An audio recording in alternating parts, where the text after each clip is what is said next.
Hi, everyone. I hope all our team members are right here. Yes. Okay. Um, we had our our role assigned to us is to see from our own experience what can we learn about good case writing and production. Rishi, do you want to go first? Sure, Rishi Krishna. Ajit. Yeah, thank you, Ajit. Good evening, everyone. Yeah, so I was just reflecting on a few questions that Ajit sent me before the session. I think a good case has to be quite interesting and gripping. It has to be well written because remember, we are often asking students to wade through several pages of text. So, unless the story sort of catches the imagination of the student, he or she is unlikely to sustain interest in the case. It helps if it has interesting protagonists, interesting personalities, people who have something a little strange, peculiar about them, or at least some idiosyncrasies. That's helpful. Again, that attracts interest.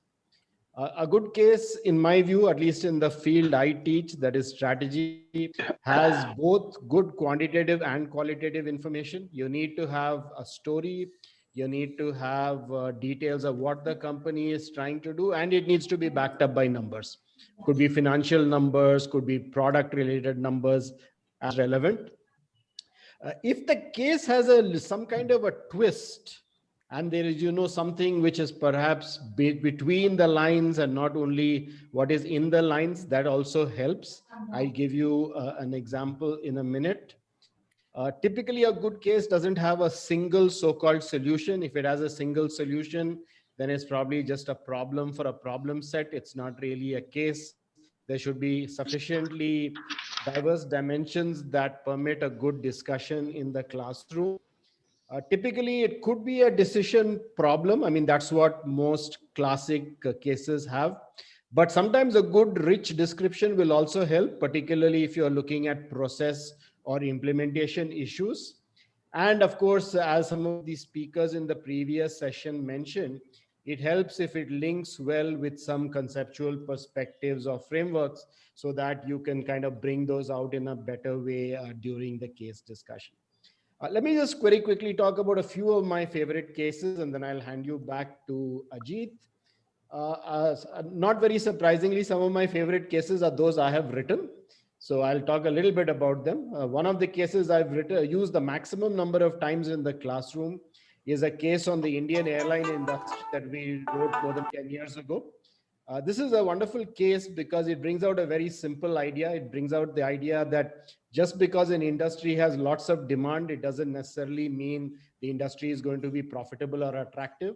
And it allows you to look at both Porter's five forces framework and generic strategies to discover some insights into this basic phenomenon. So this is a case which works very well in the classroom because the students are also very familiar with the airline industry. So even if they haven't read all the details of the case, they can still make a meaningful contribution to the class discussion. Another favorite of mine is a case, again, which I wrote about 10 years ago. It's about Bajaj, TVS, and the Indian motorcycle industry. It's perhaps the only case in India which looks at intellectual property and strategy in the same case. Some of you might know that Bajaj and TVS had a very big intellectual property dispute around 2007. This case focuses on that and links the intellectual property dispute to the strategies and the competitive issues between the two companies. So to my mind, it's one of the few cases in India and perhaps even globally, which really gets into that kind of detail. The third case of mine, which I've used a lot and which I really like, is one on the National Chemical Laboratory. Again, it's an old case. It describes Dr. Mashelkar's leadership journey at NCL, the challenges he faced. But this is an implementation case. This is not a decision problem case. This talks about how Dr. Mashelkar tried to change the strategy of the lab, what he did internally and externally to make that happen. And it allows the students to try and figure out what does it take to make good strategy implementation work. Apart from this, lots of cases I've enjoyed Bharat Forge by my two colleagues, Professor Ramachandran and Saurav Mukherjee at IIM Bangalore. Great case because it tells you a wonderful story of how Baba Kalyani transformed Bharat Forge from a small forging company into one of the world's leaders. Very motivating case, but also a case rich for discussion. Case on Zara from Harvard Business School. Zara has a very unique model, as many of you know, so it's a good case to teach.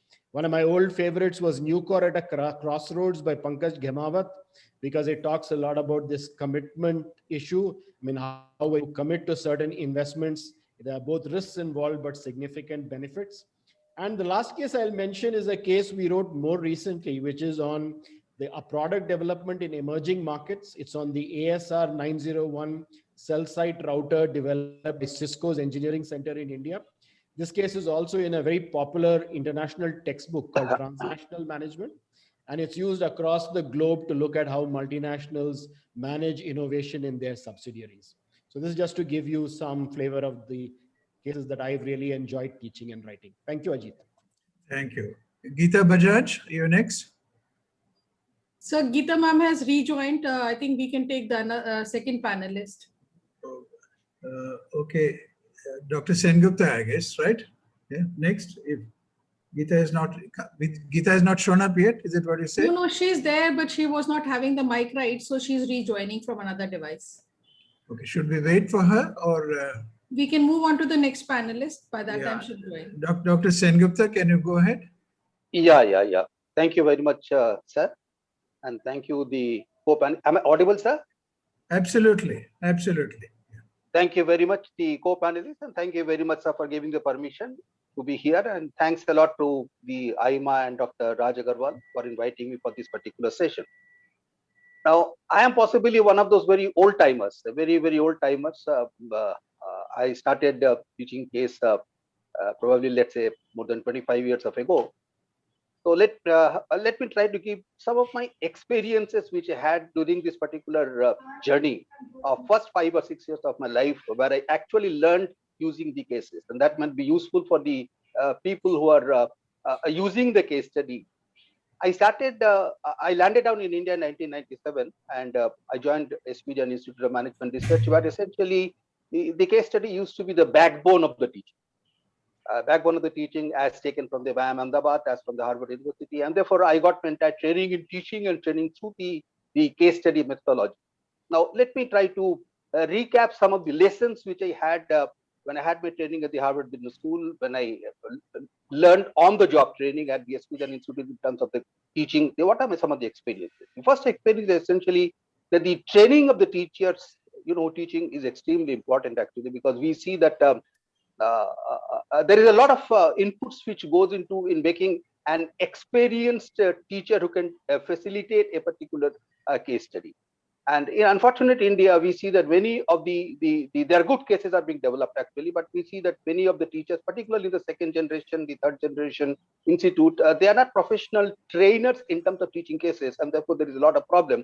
And therefore I suggest that AIMA can take a lead in terms of teaching and training and making the professional trainers who can teach the cases the way they should be taught. And the way at the last session it was talked about that I believe in the philosophy the Harvard believes in, that the concept should not be taught, rather the concept to be left open, and the cases should be introduced. The idea is that through the case, the student should be propagated to learn the concept. That's the way the cases actually work, and they become more powerful, because once you learn the concept by yourself, probably the things are much more ingrained in you. And so that's a professional way of teaching I'm talking about. So that's the way that people should be taught. Second is that there is a lot of participation time is needed for a teacher. That's what is lacking in India. We see in case of a typically Harvard and untenured professor, let me give an example. He or she has to spend roughly about this is our research shows that hardly about 4 to 5 hours of preparation for a case which has not been written by him or her. If the case is written him by her, the thing's a little bit different. So minimum 4 to 5 hours of teaching, and it is not only when you're teaching the case for the first time. When you're teaching the case for the second time, when you're teaching a case for the third time, when you're teaching a case for the fourth time, every time you're supposed to take a reasonably amount of time as to what has happened in that particular company from the time you have taught it last actually. Because a case is not only a case of past, the case also talks about a extrapolation for the future. And therefore, knowing the past, knowing the present, knowing the strategy, and extrapolating it probably becomes an extremely important thing. And therefore, the preparation time of the faculty is extremely important. So my request to the junior faculty member or the colleagues, the new faculty will be put in that way, to spend a lot of time in the participation term, how to teach the cases. The third is, there is a lot of debate in the our Indian scenario that the experienced people are possibly experienced students. I mean to say they are possibly a little bit better in terms of giving an input to the cases. That's not the case at particular SPJ. And I used to teach the cases. I started by teaching my cases with my senior colleague, Dr. M.L. Shrikant, and Dr. M.L. Shrikant is one of the doyens of the. He's no more. He's one of the doyens of Indian management education. And all our cases we used to teach it together. I used to teach finance, he used to teach strategy. I used to teach finance, he used to teach marketing. I used to teach finance, he used to teach HR. We used to teach together. And we used to see that while the experienced student had got some idea, some better idea about the operations of a particular unit, but we used to get certain beautiful, unique, fresh ideas from the freshers.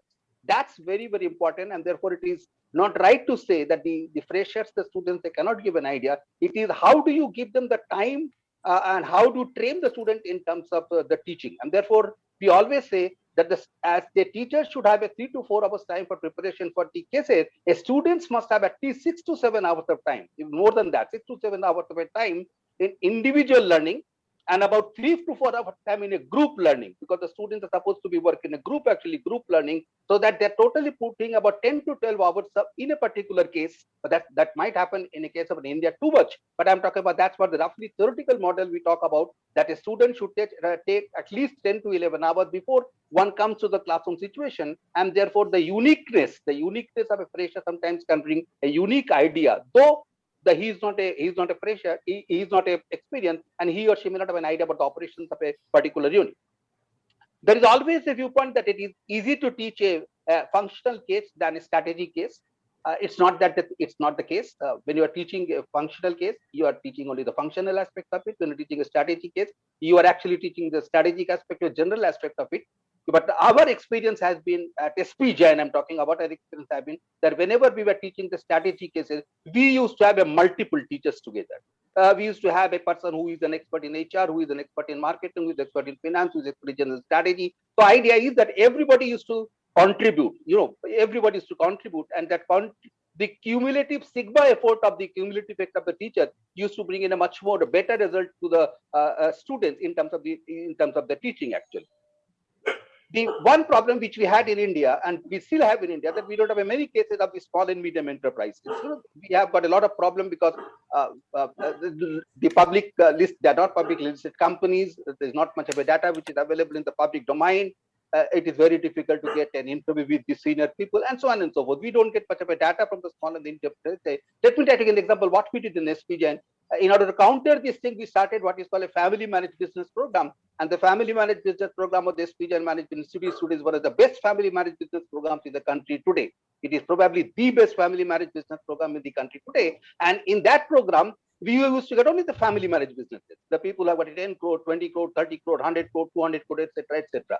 So we used to take up, all our students used to take up the cases under the guidance of a faculty of each of these small and medium enterprises.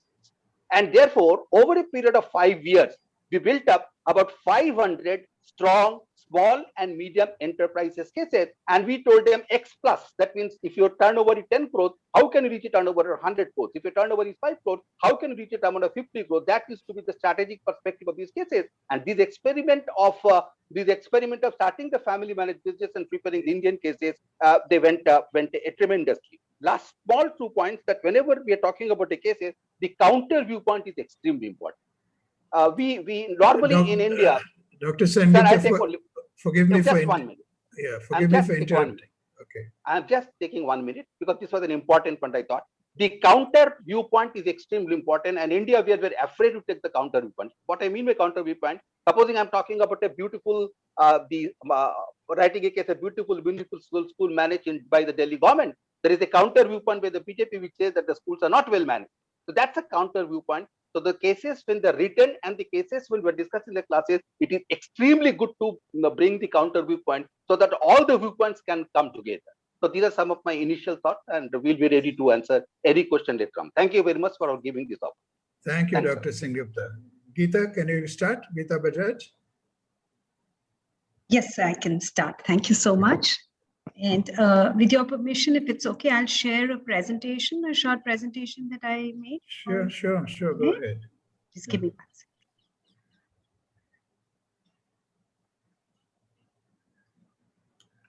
second. Oops.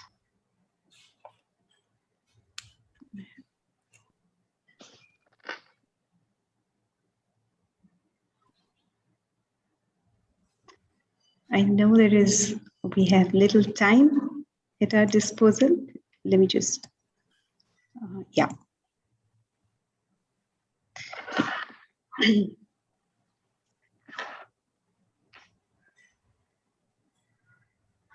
All right.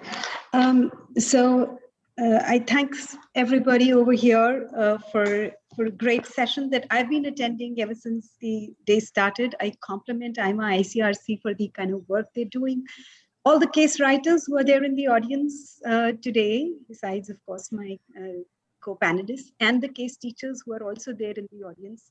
I know that you're here because you love this pedagogy and you think it's great to be taking it there. And I think it's the love we put into what we're doing that makes all the difference. I'm very delighted to share some of my experiences. And I think the first thought that comes to my mind is that case method is a collaborative effort. It is not something that one person can do, and many of the co-panelists or the panelists in the previous session did break up some of the things, which is the role of the institution, the role of faculty, the student, and the publication house. And while the student is the focus in whatever we are saying, I think the overarching role of the organizations, the institutions, is extremely important in making the case teaching happen. Besides the incentive part, which was raised again in the previous session, that there is very little incentive for faculty to be writing cases because the whole focus is on research and the whole focus is on writing research papers. And teaching is a hygiene thing, right? And teaching is hygiene, and therefore writing cases is not towards taken towards teaching excellently or towards research. So there is need to relook at the incentive system. And one other thing which I really think we could learn from some of the universities and institutions which have excelled in doing case teaching is the mentoring part. So when I went to GCPCL, one of the takeaway for me from Harvard was when they shared as to how they have senior faculty members who've been teaching case method. And there is a mentoring process for rookies, as they call them, rookies, to join in and then attend classes. And then there are senior professors who sit in the classes of those rookie professors who then pick up the ropes and learn, because case teaching is very different from sage on the stage, right? So it's not lecture. And to be learning to handle the uncertainty in the class is quite an art, which is learned through practice, through hand-holding, through the art of actually doing it. So I think that's one learning I got from there, and I think is very precious. I wish I had got that. I got a bit of it, and I'm so thankful to those who did allow me to sit in their classes when I started. And I think it's amazing to learn from those who are veterans. That's something that institutions can focus on in building. Some of the questions that I ask when I start to teach, and I think what makes case courses a great experience is first the decision of how do we pick up the cases that we include. Many of the colleagues have thought about it, but my thought on it was about bringing about a judicious mix. So judicious mix of foundational courses, cases, and also contemporary cases. So there are some cases, which live for a long time because they are teaching some very basic foundations of a subject. You can't let that go, and you can have new cases also on that. But it's important to teach that, and it's important to talk about the contemporary issues. So is your course bringing in both of those aspects? The other is bringing the international and the domestic, and I say domestic meaning the national context cases, because it's very important that our students who are looking at a global environment and have to function in a global world need to understand what's happening around the world. But at the same time, we should never forget that we are at the end in India preparing students who are going to be working in India, right? And the issues in India can be different from issues in Kenya, can be issues from different from issues in US, can be different from issues in the UK, right? Even COVID, for instance, in Italy was different from that, what it was in India and what it was in China and what, so it's different, right? The issues throw up differently. And therefore, it's important that while we talk about global platforms and everything, we do still remain focused that we are preparing our students to function in a domestic, to function and join in India in the businesses, and then work for India and the global world. So I think that's another one. And the third, which somebody else has already touched upon, I'll not go that, but case that I have taught several times, and every time at least one or two new cases, which keeps, the newness and the course for also the faculty, not just for the student. And of course, you have to re-prepare every case every time, but still, it's a good idea to do a little bit of, keeping the same as well as the new one. Another important learning that I've had is that the best case experience is always the case that we've written ourselves. So because that enables us to get that 3D perspective. So my writing will still bring a 2D perspective. What's that little side story, the real field base, the protagonist, what did they say? What was the emotion? What was happening on the field at that time? The students just love to know that, and they get a real sense of it because the faculty has gone on the field, spoken to people, and can bring that experience into the class, can even get the protagonist to the class. What do the students love? They love to read about big companies. So if you bring the Amazon case, you bring a Google case, a Microsoft case, they're very happy to learn about it. But I think as faculty, we need to bring a judicious mix again of both. What works best in the class? The real tension. When I say real tension, meaning a tension which is coming from the real world. That is what I mean. That means a tension that a manager really experiences or a leader really experiences when he or she is taking those big decisions. For me, for example, the important thing is always to think from the perspective of my students. So if I'm teaching in a public policy class, then, for example, bringing a case where, there's street level bureaucracy, and you challenge the student over there with something that you think they should understand and take forward. So for example, there is a case I've written with a PhD scholar, that time PhD scholar, she was an IAS officer herself. The messy picture, which is where there is a CFO who files a case of sexual harassment on a junior employee who has already filed a case of caste discrimination on the CFO. And actually it was a scuffle that had happened on Holi for a small reason, but to save their own self, they go ahead and file these cases. And how that becomes such a big issue for HR, the CEO. Holi is always around end of the year, so near March. So how do you handle all of that? And then that brings down to, the legal aspects of it. And then you dig deeper and find out what is the real cost. So bringing in those tensions in a public policy class really works, but doesn't excite a PGDM student so much, who's more interested in what's happening at Uber and why Travis Kalanick was, forced to leave the board and a company that he conceived and built completely. I mean, an entire Uber brought in the shared economy concept, right? Forced to leave because there were sexual abuse cases in the company, right? So when you bring that to a PGDM class, they're extremely, when I brought that wasn't even a case. It was right in the news. I wrote a blog on it and I brought that into the class, and it became such a hit. The students just loved talking about it.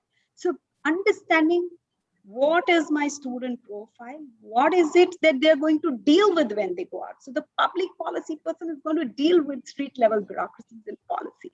And my PGDM student has to understand what is the need to be sensitive to what is sexual harassment, what is abuse, why they have to be conscious today, what can be the repercussions, etc. in the cultures. So this is some thoughts on what makes teaching interesting. So contemporary issues, I think COVID and technology and sustainability, entrepreneurship, innovation, competencies, so much that we hear about all around. I'm not going to speak about all. But I think, to me, some of the things which I think are extremely important, and I want all faculty members and all case writers to think about. Looking around our own reality. Being in a global world is very important, but it's equally important to look at our own reality. We had the most, heart-wrenching crisis recently, for example, the migrant labor crisis, right?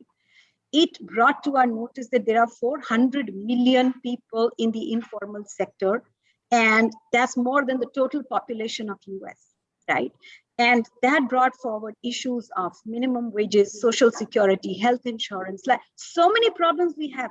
How are we going to deal with it? And can we bring those issues to the class for discussion, right?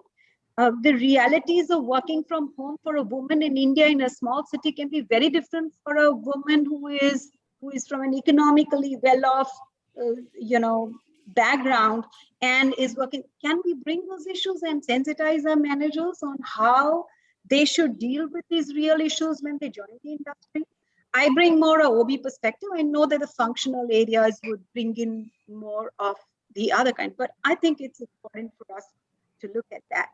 The biggest challenge that we face is that when we go to the industry, they tell us all the good stories, right?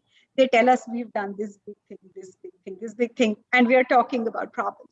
But I think as faculty, it's important to understand it's excellent that they have done something good, but they did good because they did, pass over certain challenges. And so it's important to dig deeper and find out what challenge did you face when you did that, right?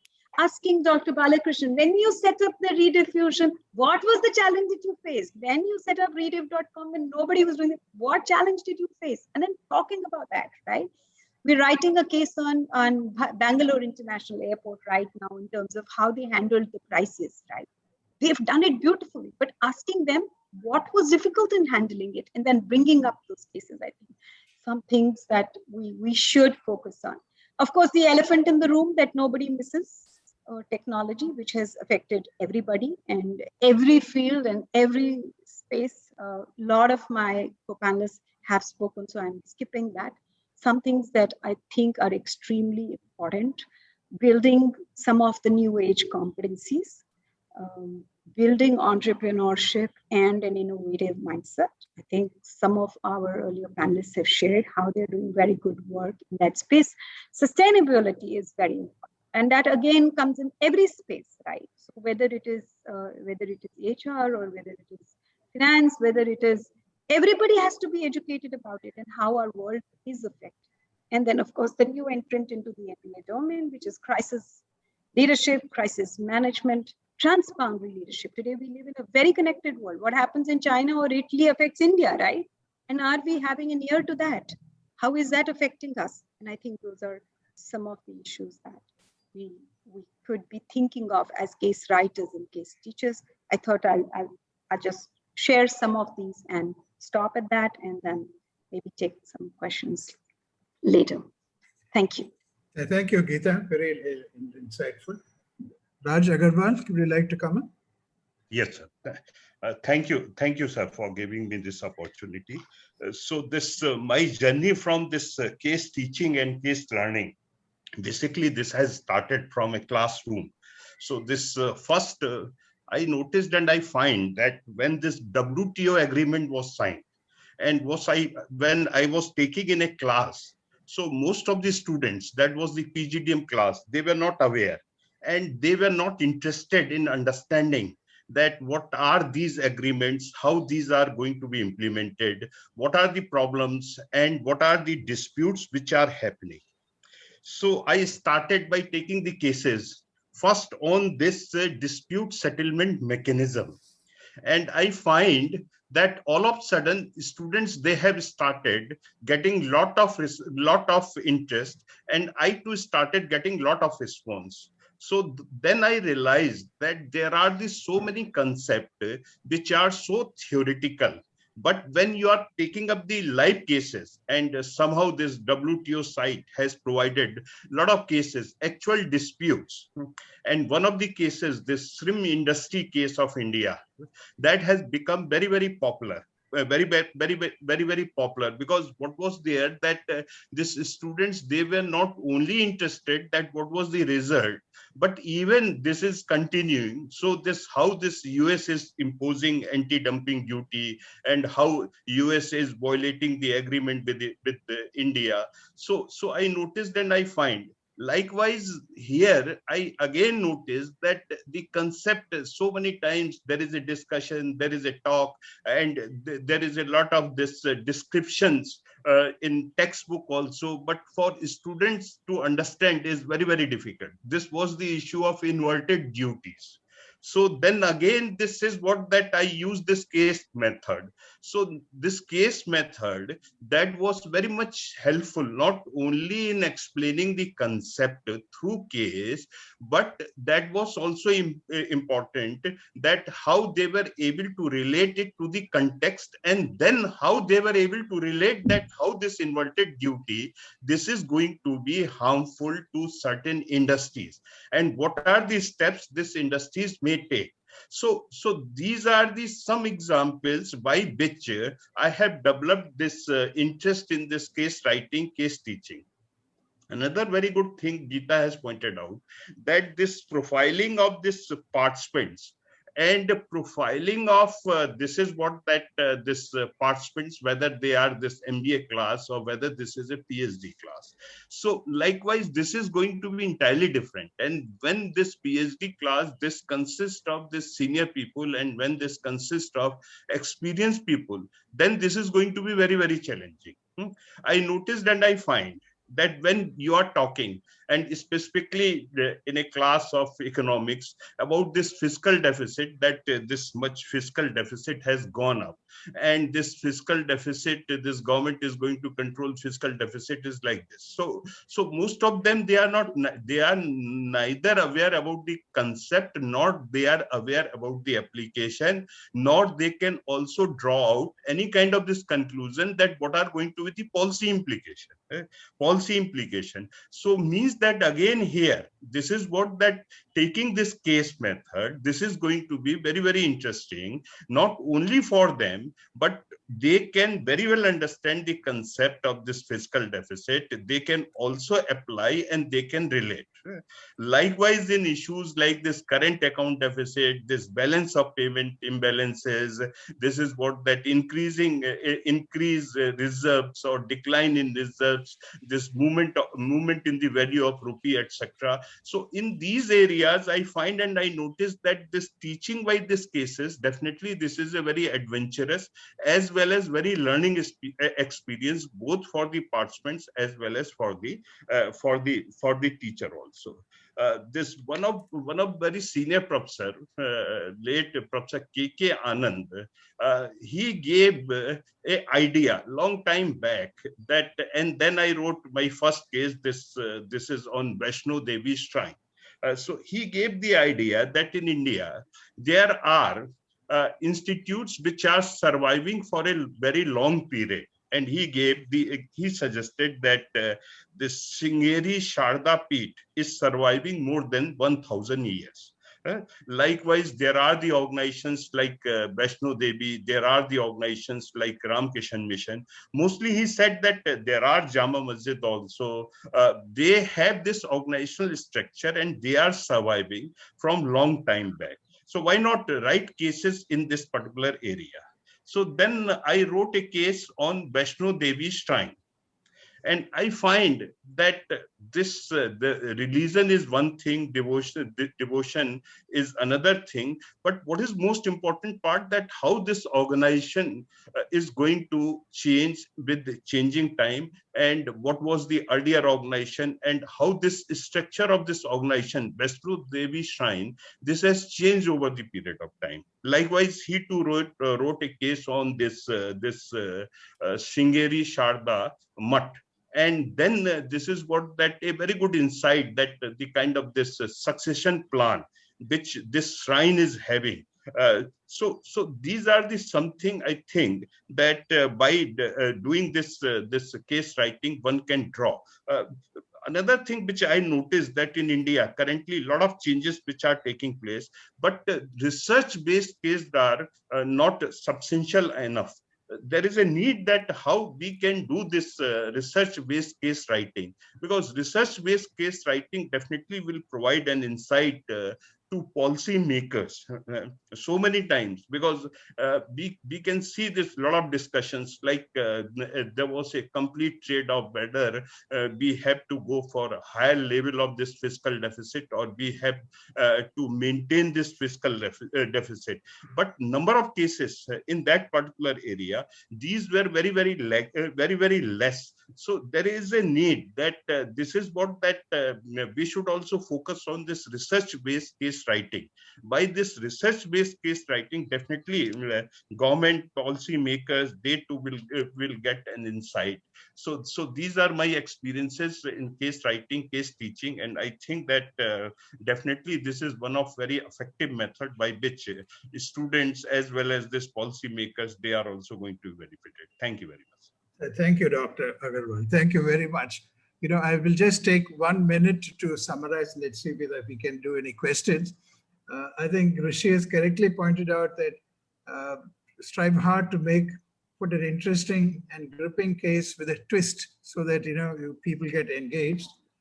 Dr. Sengupta made the important point that sometimes bringing multiple teachers in a case discussion seems to help. That's an innovative idea. Geeta Bajaj pointed out that just not enough to have just feel-good stories in the cases. Some of the difficult things have to be taken up and challenged. Students must be channeled. And Raj Agarwal, of course, pointed out multiple things. That the one which struck me the most was the ability for our business school students to deal with macroeconomic issues is important as well. I have just 1 minute worth of comments, and I hope that will be useful.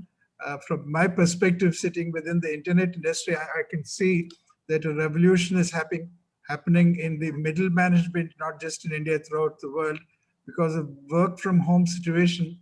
A certain multiple layers of middle managers are being abolished. Their role is being abolished. And historically, management schools have gone and supplied middle management to industries throughout the world. So they have to reinvent their management schools, have to reinvent what they're doing and tailor the cases for that. For example, the 4 or 5 stars from India who are today heading Google and Microsoft, etc. They're all product guys. They're not management types. So this is something. And the last point I'd like to make is it's very important to do case studies in Indian languages. It's very important because it can't just be an English medium type thing. Okay, I end my thing there. Are there any questions from the audience? Anuja, you have any questions from the audience? Okay. Anuja, you're muted. Please unmute. Okay. Yeah. There is a question. Can someone clarify what do we mean by fictional cases, case studies, and how do they give real time experience or provide real solution? Who wants to answer that? I think Geeta. Okay. Geeta, I think sure. Up your street, I think. Yeah. Sure, I can take that. So fictional or an armchair case is something which somebody writes from experience and thinks of a situation which could be a challenging situation which a faculty may want the students to respond to. But in my opinion, and in most case teachers' opinion, a good case is one which really comes from the field. So if you are taking a field-based case which is bringing in, because you are not exaggerating anything that has happened and you're also not downplaying. So if you can really bring the reality to the class, then you are preparing the student for the real world.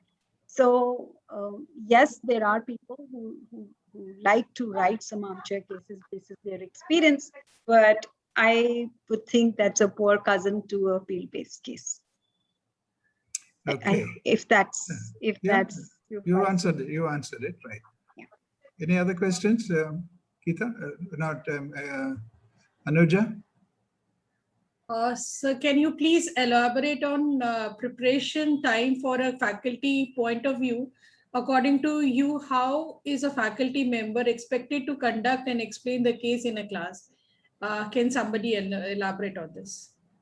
Rishi, possibly. Yeah, so preparation time could be quite long. I think Geeta did mention, and others have also mentioned, significant time for preparation. Particularly the first time I'm teaching a case, the time could stretch really to 8-10 hours even. So I don't think there's any way you can cut that down if you want to do a really good job. As far as the class process is concerned, I think that was your other question. I mean, I prefer to go in the more traditional mode of, just guiding the discussion, asking a few questions, following up. I don't really encourage presentations. I don't think that's a good way of discussing a case. So I generally go very much, I don't particularly like people doing assignments and sort of trying to, present their assignments in the class either. So I go in the classic case teaching mode. I have a few opening questions, and then I just take the discussion as we go along.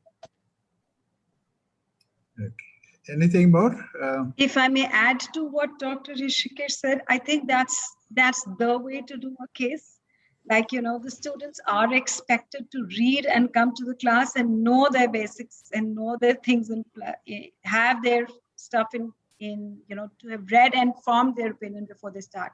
However, if I look at it from the perspective of the faculty who's raised this question, it's talking about the student pathy in terms of not reading the cases thoroughly and coming, or maybe creating a context in the class before starting off, which is where I think it's a good idea to ask a few students to speak up, few basics to warm up. Dr. Rishikesh, if you agree to that.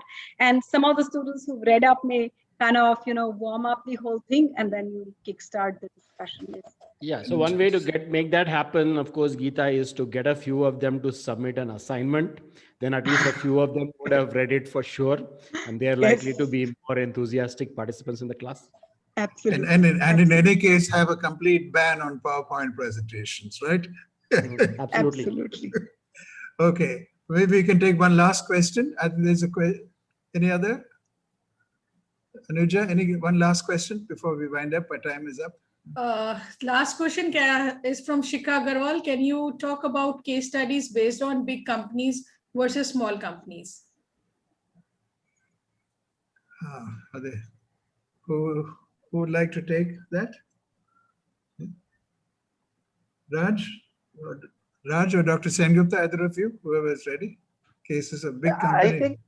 I think there is no difference between the big company or a small company. The problems remain the same. The complexities remain the same.